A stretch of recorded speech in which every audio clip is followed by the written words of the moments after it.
Hi friends, welcome to miscellaneous videos. முதலாவது, உலகம் முழுவதிலும் உள்ள உணவின் சுவையானது இனி முக்கிய பங்கை வகிக்கப் போவதில்லை. இரண்டாவதாக, வெவ்வேறு மனிதர்கள் வெவ்வேறு உடலமைப்பை கொண்டிருப்பதுடன் வித்தியாசமான நீர்ப்பிண தொகுதியையும் கொண்டிருப்பார்கள். எனவே ஒரு மாத்திரையை உருவாக்குதல் என்பது ஒரு அறிவியல் புனைக்கதை போல்தான் தெரிகிறது. ஆனாலும் நாம் நம் சிந்தனை திறனை விருத்தி செய்ய இவ்வாறான வித்தியாசமான தலைப்பை தெரிவு செய்யலாம். தற்போது நமது தலைப்பினுள் செல்வோம். உணவுக்கு பதிலாக மாத்திரையை எடுப்பதை பற்றி முழுமையாக புரிந்து கொள்ள ஒரு தசாப்தங்களாவது ஆய்வுகள் மேற்கொள்ள வேண்டியிருக்கும்.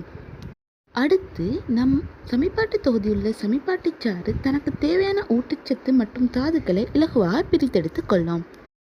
மேலும் ஒரு நாளைக்கு அளவுக்கு மீறிய மாத்திரையை உள்ளெடுக்கும் போது அது நமது உடல் எடையை வரம்பிற்கு மீறி அதிகரிக்கிறது.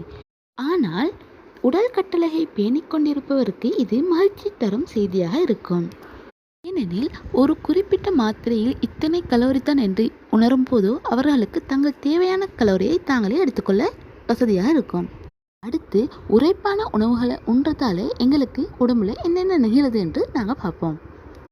சொற்ப அளவான உரைப்பான உணவுகளை உண்றதால சில நன்மைகள் இருக்குது. முதலாவது, உரைப்பானது உணவிட சுவையை அதிகரிக்க உதவுது.